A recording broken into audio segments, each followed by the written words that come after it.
Operation सिंदूर तो कामयाब हो गया और अभी चल भी रहा है, आगे भी कामयाब होगा, लेकिन आतंक का साथ देने वालों को सबक सिखाना अब जारी है। और इसीलिए जी बिजनेस ने तुर्की, अजरबैजान के साथ साथ चीन का भी बहिष्कार करने की मुहिम शुरू की थी। और हमारी इस मुहिम में आम लोग बड़ा बढ़ चढ़कर हिस्सा ले रहे हैं और बहुत सारे उत्साहजनक रिएक्शंस भी हमें मिल रहे हैं। लेकिन कुछ लोगों का ये भी कहना था कि भाई तुर्की और अजरबैजान और चीन के ट्रैवल और सामान का अगर बहिष्कार करें तो फिर उनके विकल्प क्या हों। आज हम इसीलिए उन लोगों के लिए विकल्पों की एक फहरिस्त लेकर आ रहे हैं। इकोनॉमिक इम्पैक्ट जो टर्की और अजरबैजान पर है टूरिज्म का, उससे ये दोनों देश तिलमिला रहे हैं। वहाँ से कुछ रिपोर्ट्स आ रही हैं कि भाई भारत वालों को वहाँ से अपील की जा रही है कि डोंट वरी, हम आपके इस्तकबाल के लिए यहाँ पर खड़े हैं, आप चिंता मत कीजिए। लेकिन अब देर हो चुकी है और अभी भी बहुत सारे लोग मन बना चुके हैं। बहुत सारी ट्रैवल एजेंसीज़ ने अब वहाँ के ट्रैवल्स लेने बंद कर दिए हैं। जो एयरलाइंस हैं वो अगर आप इन दोनों देशों का अगर आप रीशेड्यूल करते हैं टिकट्स या फिर कैंसिल करते हैं तो फुल रिफंड जैसी बातें भी आ रही हैं। कुल मिलाकर अब आगे क्या होगा और कैसे आतंक को फंड करने वाले इस तरह के देशों पर हम और शिकंजा कस सकते हैं ताकि सबक जाए दुनिया को, करेंगे आज इसी पर चर्चा। मेरा नाम है दीपक डोभाल, पहली ये रिपोर्ट।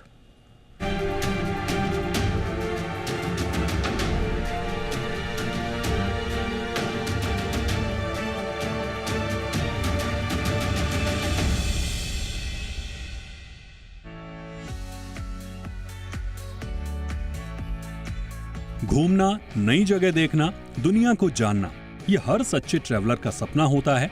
और भारत में तो ट्रैवलिंग का क्रेज दिनों दिन बढ़ता जा रहा है। जैसे जैसे देश तरक्की कर रहा है वैसे वैसे भारतवासी दुनिया देखने के लिए निकल पड़े हैं।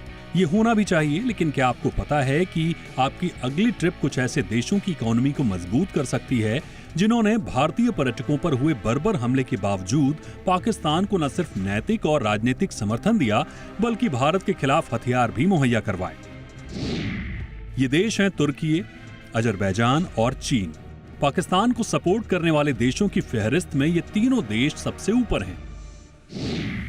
तुर्की के राष्ट्रपति एर्दोआन ने बार बार कश्मीर मुद्दे को इंटरनेशनल मंचों पर उछालकर पाकिस्तान का पक्ष लिया और तुर्की के भेजे ड्रोन ही भारत को तबाह करने की नीयत से पाकिस्तान भेज रहा था। अजरबैजान ने भी आतंक के पनाहगाह पाकिस्तान का खुला समर्थन किया क्योंकि भारत ने आर्मेनिया को रक्षा सहयोग दिया था। और चीन तो आज पाकिस्तान को 80% से ज्यादा हथियार दे रहा है। आधुनिक फाइटर जेट हो या मिसाइल सिस्टम, सब मेड इन चाइना है। ऐसे में सवाल उठता है कि क्या हमें अपनी छुट्टियों की कमाई उन देशों में खर्च करनी चाहिए जो हमारे देश के खिलाफ खड़े हैं?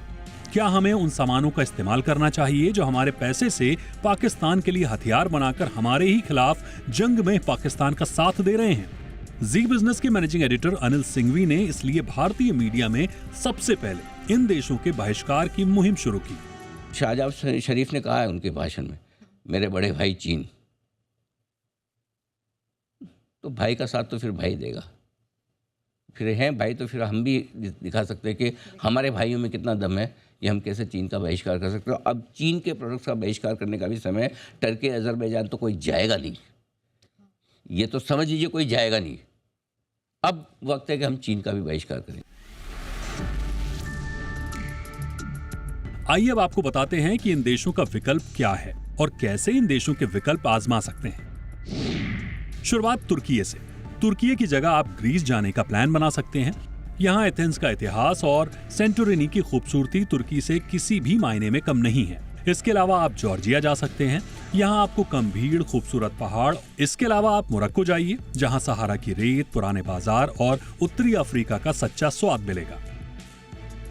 इसके अलावा अगर अजरबैजान के विकल्प देखें तो उज्बेकिस्तान एक बड़ा विकल्प हो सकता है। यहाँ के समरकंद, बुखारा जैसे ऐतिहासिक शहर सस्ते और सुरक्षित हैं। इसके अलावा कजाकिस्तान एडवेंचर ट्रैवलर्स के लिए बेहतरीन डेस्टिनेशन है। और अजरबैजान का सबसे बड़ा विकल्प तो आर्मेनिया ही है, जो हमारा न सिर्फ दोस्त देश है बल्कि यहाँ की शानदार वाइन और ऐतिहासिक मठ पूरी दुनिया को लुभाते हैं। अब बारी आती है चीन की। तो चीन में पर्यटन के लिहाज से तो कम ही भारतीय जाते हैं, लेकिन वहाँ बिजनेस मीट वगैरह के लिए भारतीयों का आना जाना लगा रहता है। जानकार बताते हैं कि इस पर भारतीयों को विवेक से फैसले लेना अब बहुत जरूरी हो गया है। इसके अलावा चीनी उत्पादों के विकल्प भी भारतीय तलाश कर सकते हैं, जिनमें इलेक्ट्रॉनिक्स, कपड़े और होम डेकोर खिलौने और दूसरी चीजें शामिल हैं जिनमें भारतीय या मित्र देशों के विकल्प आप चुन सकते हैं। तो जब अगली बार आप ट्रेवल की प्लानिंग करें तो ये भी सोचें कि आपके टिकट और शॉपिंग से किन का फायदा हो रहा है, क्योंकि घूमना जरूरी है, लेकिन ये याद रखें कि आपके ट्रिप से कहीं भारत के खिलाफ आतंक को बढ़ावा देने वालों को खाद पानी तो नहीं मिल रहा है। ब्यूरो रिपोर्ट, जी मीडिया।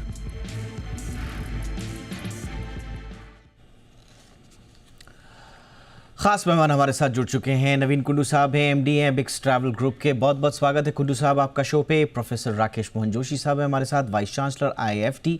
बहुत बहुत स्वागत है प्रोफेसर जोशी आपका।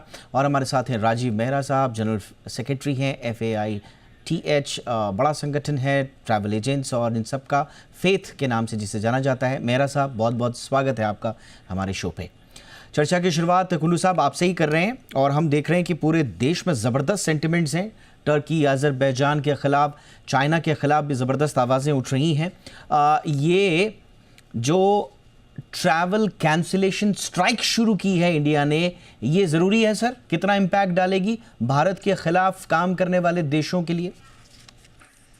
दीपक जी नमस्कार। मैं आपको सिर्फ इतना बता दूं कि देखिए, जहां देश का सवाल आता है वहां व्यापार, बिजनेस, बाकी सब नहीं देखा जाता। तो जो बाइकॉट चल रहा है टर्की अजरबैजान का, वो तो होना चाहिए।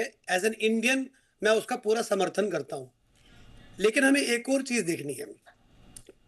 इंडिया से 3.5 लाख टूरिस्ट अप्रोक्सीमेटली टर्की जाता है और 2.5 लाख टूरिस्ट बाकू जाता है, जो तकरीबन हर साल 20 से 25% बढ़ता रहता है।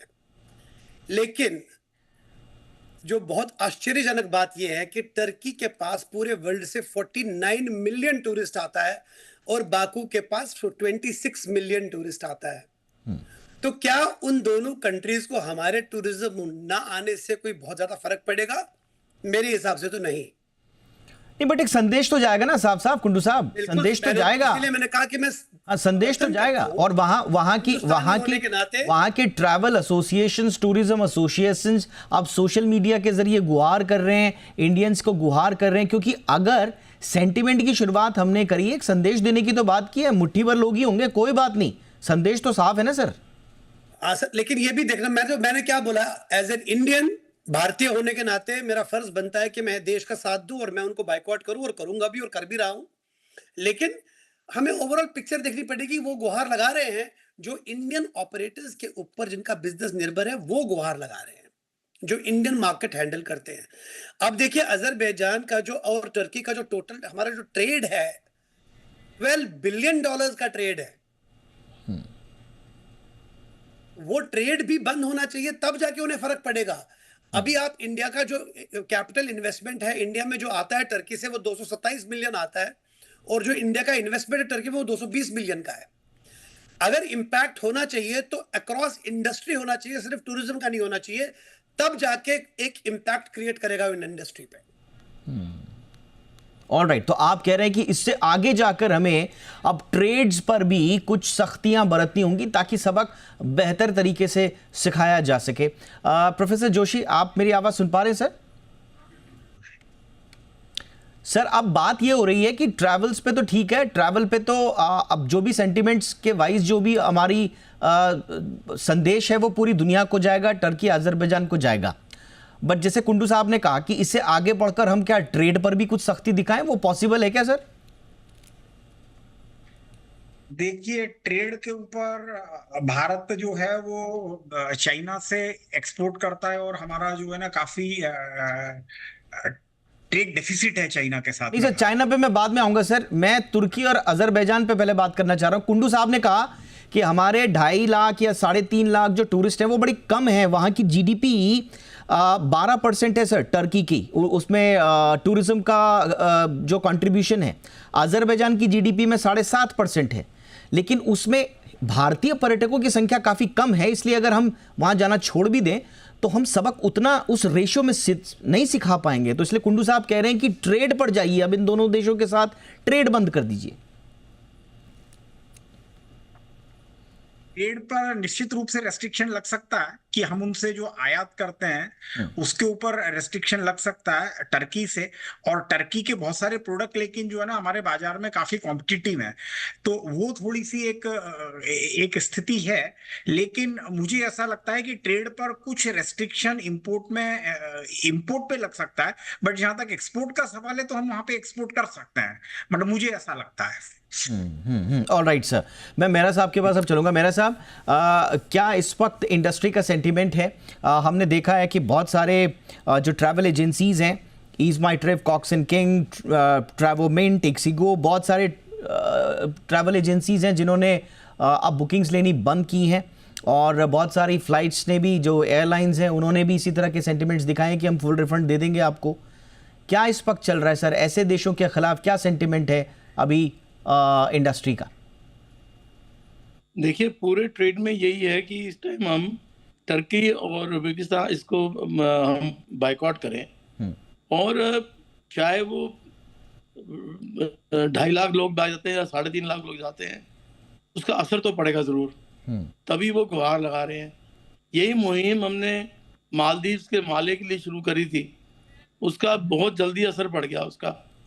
सिमिलरली यहाँ भी अगर हम करेंगे तो मेरा ख्याल अगली बार ये कंट्री सोचेंगी पाकिस्तान को सपोर्ट करने की, एक बार तो पक्की है। बिकॉज ये सिर्फ इंडिया का नहीं है, उससे जो बाहर लोग भी हिंदुस्तान के रहते हैं, इंडियंस, वो भी जाते हैं टर्की, वो भी जाना बंद कर देंगे, तो वो फिगर जो है वो बढ़ जाएगी। अभी मुझे आज सुबह पता लगा है कि कोई 800 बंदों का ग्रुप था बॉम्बे से, दे हैव कैंसल्ड आउट कि नहीं जाएंगे हम। और अब दूसरी ऑल्टरनेटिव जगह हैं जहाँ की हम जा सकते हैं, कुछ तो आपने रिपोर्ट में दिखाई आपने, ऑल्टरनेटिव अवेलेबल है, ऐसी कोई दिक्कत नहीं है उसके अंदर। तो एक बार तो उनको बता देना चाहिए कि व्हाट वी कैन डू अगर आप हमारे अगेंस्ट जाएंगे। और तुर्की जैसी कंट्री जहाँ इंडिया ने सबसे पहले अर्थक्वेक के बाद सारी सपोर्ट भेजी थी, that is they are behaving like that. मतलब ये बहुत ही गलत बात है। सबसे पहले प्राइम मिनिस्टर मोदी ने सब कुछ वहाँ भेज दिया, आर्मी भेज दी, हॉस्पिटल भेज दिए, और अभी हमारे साथ ये कर रहे हैं। खुदा ना खास्ता कल दोबारा ऐसे कुछ हुआ तो फिर तो इंडिया तो कभी मदद नहीं करेगा किसी को भी। एब्सोल्युटली सर, हमने चलाया था ऑपरेशन दोस्ती जब वहाँ पर आया था अर्थक्वेक टर्की में 2023 का, और ऑपरेशन दोस्त के ज़रिए हम गए थे, और वो भेज रहे हैं हिंदुस्तान को निस्तेनाबूद करने की मंशा से। जो ड्रोन्स आए वो आप ड्रोन्स भेज रहे हैं, हम आपको दोस्त कह रहे हैं, आप हमारे लिए ड्रोन्स भेज रहे हैं, तो सबक सिखाने का वक्त ज़रूर है। एक छोटा सा ब्रेक ले लेते हैं, ब्रेक के उस पार हम थोड़ा सा ये समझने की कोशिश करेंगे कि एग्जैक्टली हमें किस तरह के मेजर्स अब अपनाने होंगे।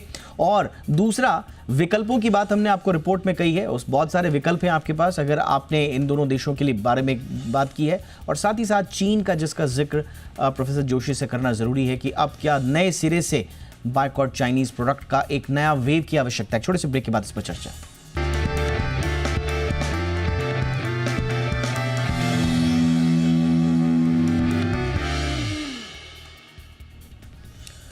ब्रेक के बाद आपका स्वागत है। कुल्लू साहब, एक बड़ा इंटरेस्टिंग डेटा है, और डेटा ये है कि इंडियन टूरिस्ट जो हैं वो टर्की की इकोनॉमी में लगभग 3,000 करोड़ एनुअली का कंट्रीब्यूशन दे रहे हैं। और अगर आप एवरेज स्पेंडिंग देखेंगे 7 से 10 दिनों की, 1 से सवा लाख रुपए सर प्रति टूरिस्ट। अब आप देखिए कि जिस टर्की की जीडीपी का 12% टूरिज्म से आ रहा है, जिस टर्की का 10% ऑफ एम्प्लॉयमेंट जनरेट हो रहा है टूरिज्म से, उसमें अगर आप एवरेज स्पेंड देखेंगे टूरिस्ट्स का, उसमें भारत टॉप पे है सर। अगर आप दूसरे देशों की तुलना में भारतीयों को देखेंगे, वो टॉप पे है। कम जा रहे हैं हम, लेकिन पैसा हम ज्यादा खर्च करते हैं। तो सेंटिमेंट वाइज सर, ये क्या बड़ी बात नहीं है कि भारतीय अगर वहां जाना बंद कर दें तो इसके बिगर इंपैक्ट्स हों? बिल्कुल दीपक जी, इम्पैक्ट तो आएगा ही, और आना भी चाहिए। मैं इसके बिल्कुल समर्थन में हूं कि इम्पैक्ट आएगा, आना चाहिए, लेकिन ये इम्पैक्ट थोड़ा लॉन्ग टर्म तक रहे और ये ट्रेड से भी आए, तब जाके उन्हें पता लगेगा कि भारत का साथ न देने पे नुकसान क्या है। ऑब्जेक्टिव क्या है हमारा? ऑब्जेक्टिव बाइकॉट नहीं है, ऑब्जेक्टिव ये है कि we have to teach them a lesson कि बॉस हमने आपको ऑपरेशन दोस्ती चलाया और आपने उठा के ड्रोन भेज दिया हमारे दुश्मन देश के पास। सो सवाल ये उठता है कि देखिए 100% इम्पैक्ट आने वाला है टर्की के ऊपर और अजरबैजान के ऊपर अगर इंडियन टूरिस्ट नहीं जाएगा। एवरेज स्पेंडिंग जो है इंडियन टूरिस्ट की सबसे हाईएस्ट है इंडिया की, अजरबैजान में भी और टर्की में भी, और इम्पैक्ट तो आएगा, लेकिन ये इम्पैक्ट थोड़ा लॉन्ग टर्म रहे इस बार। ये नहीं कि 2-2.5 महीने के बाद सब भूल जाएं और शुरू हो जाए। आपको मालूम है टर्की सबसे ज्यादा टूरिस्ट वीजा फी इंडिया से चार्ज करता है, सबसे ज्यादा वीजा फी इंडिया से चार्ज करता है, और बाकू भी चार्ज करता है, लेकिन बाकू ने वीजा ऑन अराइवल रखा हुआ है। टर्की को एक तो हम टूरिज्म देते हैं, ऊपर से हमसे पैसे भी ज्यादा लेता है और वीजा के लिए भी तड़पाता है। तो मैं आज से नहीं, मैं तो बहुत टाइम से बोल रहा हूं कि जो भी देश एब्सोल्युटली सर इंडिया के टूरिज्म को रिस्पेक्ट नहीं करता उस देश में वे जाना भी नहीं चाहिए। एब्सोल्युटली सर, बिल्कुल। जहां नहीं है मान वहां नहीं जाएगा हिंदुस्तान, सिंपल सी बात ये है। ये एकदम एकदम लाउड एंड क्लियर जाना चाहिए। जोशी सर, अब मैं आपके पास आऊंगा, अब थोड़ा सा चाइना पे थोड़ा सा बात कर लेते हैं सर। अब मुझे बताइए कि अभी स्थिति क्या है फिलहाल, और क्या एक चाइनीज़ प्रोडक्ट बायकॉट की एक तगड़ी वेव की आवश्यकता पूरे देश में सुनाई दे रही है? क्योंकि इस बार हद से ज़्यादा नुकसान पहुंचाने की कोशिश चाइना ने की है, चाइना के दोस्त पाकिस्तान ने की है। और हमें अब थोड़ा सा ऑपरेशन सिंदूर के हमने काइनेटिक मेजर्स देख लिए, अब थोड़ा सा नॉन काइनेटिक मेजर्स हमें शिफ्ट करने पड़ेंगे पाकिस्तान के दोस्तों की तरफ भी। तो वो क्या हो सकते हैं सर, वो ऑप्शन क्या है? How to corner China, can we boycott their products, और कुछ इस तरह की कोई बात कर सकते हैं सर अभी हम? निश्चित रूप से, क्योंकि चाइना के साथ हमारा एक सबसे इंपॉर्टेंट इशू ये है कि हमारा चाइना के साथ ट्रेड डेफिसिट भी लगभग जो है वो 90 बिलियन से 100 बिलियन के बीच में रहता है। अच्छा, उसके अंदर क्या है, बहुत सारे प्रोडक्ट्स ऐसे हैं जिन पे हमारी चाइना की बहुत ज्यादा डिपेंडेंसी है। जैसे इलेक्ट्रॉनिक मशीनरी वगैरह जो आइटम है और इक्विपमेंट है, उसमें 58% हम खाली चाइना से खरीदते हैं, जो 42 बिलियन का बनता है, वो बहुत ज्यादा है। तो ऑलमोस्ट, और दूसरा जो हमारा nuclear reactor, machinery, mechanical item, वो हम 44% चाइना से खरीदते हैं, लगभग $26 बिलियन का। तो इस पे हमारी चाइना पे डिपेंडेंसी ज्यादा है। ऑर्गेनिक केमिकल्स पे हमारी चाइना पे डिपेंडेंसी लगभग 49% है। तो ये बड़े प्रोडक्ट है, $23 बिलियन का ये इंपोर्ट है। तो ये जो जिसपे इंपोर्ट डिपेंडेंसी है वो हमको कम करना पड़ेगा। वो न केवल ये युद्ध के तरीके से ही इंपॉर्टेंट है, बट अदर भी। और उसके लिए जो हमारी PLI स्कीम है, उनको एक सेक्टर स्पेसिफिक फोकस्ड होके, and we require a focused result. तो उसमें हमने बहुत कुछ किया भी है। जैसे कि आपने मोबाइल के क्षेत्र में देखा कि अब भारत एक बड़ी, दुनिया की बड़ी एक मोबाइल मैन्युफैक्चरिंग हब बन के उभरा है। आईफोन हिंदुस्तान के अंदर मैन्युफैक्चर हो रहे हैं अमेरिका में एक्सपोर्ट होने के लिए। टाइम टू कम, अब जैसे कि आईफोन ने कहा है कि भाई हम सारे फोन जो चाइना से शिफ्ट करके इंडिया में लाएंगे। और बहुत सारी कंपनियां अब 145% टैरिफ जब चाइना पे लगा दिया है, तो हिंदुस्तान के प्रोडक्ट निश्चित रूप से कॉम्पिटिटिव हो गए अमेरिकन मार्केट के अंदर। तो वो एक शिफ्ट होने की उम्मीद है। अच्छा, दूसरा है कि अब चलो चाइना के साथ अभी कल जो समझौता हुआ है उसमें उसको चाइना के डील के अंदर 90 डेज का उनको रिलीफ दिया है, but still there is 30% tariff on China. Hindustan के ऊपर अभी भी वो टैरिफ जो है वो लगभग 10% का है। तो उसमें हमको फायदा है। तो अभी ये है कि एक तो भारत का एक्सपोर्ट बढ़े और चाइना के ऊपर हमारी डिपेंडेंसी कम हो, तो वो एक हमारे लिए एक इंपॉर्टेंट है। लेकिन इसके अंदर एक ख्याल रखने वाली बात ये है कि अब धीरे धीरे क्या है कि बिकॉज ऑफ चाइना का losing market in America, China will look for other markets to dump its product. तो dump means it will like to sell these products at a cheaper price. अब चाइना का product जो है उनके अंदर problem ये है कि they come at a very very low cost, and the other way is the China के प्रोडक्ट बहुत बहुत कॉस्ट कॉम्पिटिटिव है। तो अब चाइना के प्रोडक्ट कॉस्ट कॉम्पिटिटिव है, और जबकि आपने देखा कि पाकिस्तान को उन्होंने किस तरह से दिया है, मतलब मुझे पता नहीं कि उन्होंने कम प्राइस में दिया है या उन्होंने गिफ्ट में दिया है। तो वो एक निश्चित रूप से एक एक इशू हो सकता है। और हमको चाइना से वैसे भी इंपोर्ट करना है, चाइना के अंदर एक्सपोर्ट वैसे भी हमारा कम है, हम नॉर्मली उनको रॉ मटेरियल देते हैं चाइना को। तो उसके ऊपर निश्चित रूप से, मतलब ये इसको भी एक स्ट्रेटेजिकल टेक्निक है हमारे लिए।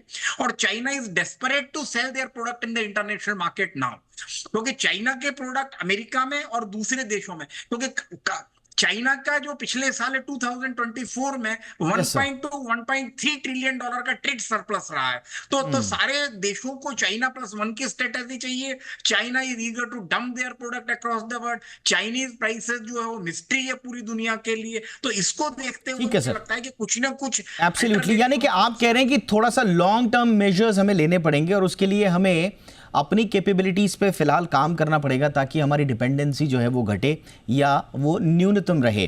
कुंडू साहब, इकोनॉमिक इम्पैक्ट की अगर हम अभी के हिसाब से भी बात करें, अगर जितने लोग अभी आप लोग कह रहे थे कि 800 लोगों के एक ग्रुप ने जो कैंसिल कर दिया, आपको जानकर शायद अच्छा भी लगेगा और ये इम्पैक्ट भी नज़र आएगा क्योंकि आप लोग जी बिजनेस परिवार से बड़े पुराने तरीके से जुड़े हुए हैं। हमारे जी बिजनेस के managing editor Anil Singhvi sir की एक अपील के बाद वो जो 800 लोगों का ग्रुप है उन्होंने अपना प्लान वहाँ पे कैंसिल कर दिया। तो ये इम्पैक्ट मैं आप इसके स्केल में आप नाप लीजिए कि हम एक जिम्मेदार नागरिक होने के अलावा एक जिम्मेदार चैनल भी हैं। हमारी अपील पर इतना बड़ा इम्पैक्ट हो रहा है और अगर ये सेंटिमेंट बढ़ा तो आप सोचिए कि ऐसे देशों का क्या हाल होगा। अगर 100% लोग कह रहे हैं कि हम वहाँ नहीं जाएंगे, उनमें से कुंडू साहब अगर 25% भी दूसरे ऑल्टरनेटिव जगह पे शिफ्ट कर जाते हैं, टर्की को 1000 करोड़ का डेंट लगेगा सीधा सीधा। और अजरबैजान को तो आप समझ लीजिए कि टर्की के उसके इकोनॉमी के अनुपात में अगर इनको 1000-1200 करोड़ का लग गया नुकसान तो वहाँ पर कितना इम्पैक्ट आएगा। अजरबैजान में तो हम 4th largest source of tourist हैं सर, रशिया, टर्की और ईरान के बाद, तो वहाँ पर इम्पैक्ट बहुत बड़े होंगे। बट सवाल ये है कि फिर आपके पास ऑल्टरनेटिव्स क्या हैं? तो अगर आप थोड़ा सा बता पाएँ, हमने अपनी रिपोर्ट में कुछ कुछ देशों को कवर किया था, लेकिन अगर आप बता पाएँ कि उनसे बेहतर हमारे मित्र देश भी हैं, शांतिप्रिय देश भी हैं, बेहतर लोकेशंस क्या हो सकती हैं सर? हमारे पास बहुत लोकेशंस हैं दीपक जी। अगर हम टर्की और बाकू नहीं जाएंगे तो ऐसा है कि देश पूरा विदेश थोड़ी बंद हो गया हिंदुस्तानी टूरिस्ट के लिए। आज की डेट में हिंदुस्तानी टूरिस्ट की इतनी ज्यादा कीमत हो गई है कि काफी देशों ने, मलेशिया ने, थाईलैंड ने, श्रीलंका ने, ऐसे अभी 2-3 इंडोनेशिया ने वीजा फ्री कर दिया है इंडिया के लिए। ऐसे देशों में जाना चाहिए और वहां सब कुछ, वहां every kind of entertainment, every kind of sightseeing, every kind of culture and heritage is available in those countries. आप मुझे बताइए, इंडोनेशिया जो है, यहाँ से जितना दूर यहाँ से टर्की है उतना ही इंडोनेशिया है। इंडोनेशिया में इतने सारा हमारा अपना हिंदू और कल्चरल हेरिटेज है इंडिया का। वहाँ बीचेस हैं, वहाँ शॉपिंग है और वो टर्की से 55% चीपर है। तो बहुत कुछ है देखने को और वो कंट्रीज इंडिया की बहुत इज्जत करती हैं। वहां मान है हिंदुस्तानी टूरिस्ट का। मेरे हिसाब से तो इंडियंस को इस साल के लिए तो अपने और वैसे भी जैसे अभी सिंघवी साहब ने जो उन्होंने अपना ये किए, अपनी प्रक्रिया जाहिर करी और उसकी वजह से 800 लोग ही नहीं, मैं आपको बता सकता हूं, आप पिछले 4 दिन में और अगले 15 दिन में कंप्लीट फ्लाइटें खाली हो गई हैं टर्की की और अजरबैजान की। खाली मींस खाली। एब्सोल्युटली। सो इम्पैक्ट बहुत बड़ा है उनके लिए। बिल्कुल सर, फ्लाइट्स खाली हैं, इनके हाथ भी खाली हैं। स्वाभाविक रूप से जो आपने बात बोली बड़ी इंपॉर्टेंट बात है वो, लेकिन उसका आप इम्पैक्ट देखिए कि हमारे टूरिस्ट भले ही कम हो लेकिन उसका इम्पैक्ट पूरी दुनिया में जाता है। हमारी जो पॉपुलेशन है ना, और सोशल मीडिया पे जो बायकॉट के हमारे हैशटैग चलते हैं, समझ लीजिए पूरी दुनिया का सोशल मीडिया हिलता है। इतनी हमारी तादाद है और इतनी हमारी डिजिटल फुटप्रिंट है पूरी दुनिया में, तो स्वाभाविक रूप से चूल्हे हिली हुई होंगी वहाँ पे। बट आपने सही कहा, सिर्फ टूरिज्म को बायकॉट करने से कुछ नहीं होगा। ये आंशिक स्टेप्स हैं भारत के खिलाफ हथियार देने वाले देशों को हमको इससे बड़ा सबक सिखाना होगा, और वो कैसे होगा ये आने वाला वक्त बताएगा। कुछ काम सरकार कर रही है, कुछ सेना कर रही है, कुछ हम जनता को भी करना पड़ेगा। तो इसी उम्मीद के साथ कि सबक मिले ऐसे देशों को, चाइना, अजरबैजान और टर्की, और न जाने कुछ और देश भी होंगे छिपी हुई मुद्रा में होंगे, उन तक भी बात पहुंचे, इसी उम्मीद के साथ बहुत बहुत धन्यवाद कुंडू साहब। Thank you so much for your time sir. बहुत बहुत शुक्रिया जोशी सर, आपने वक्त निकाला sir. Thank you sir. Show में इतना ही, ख्याल रखिए, नमस्कार।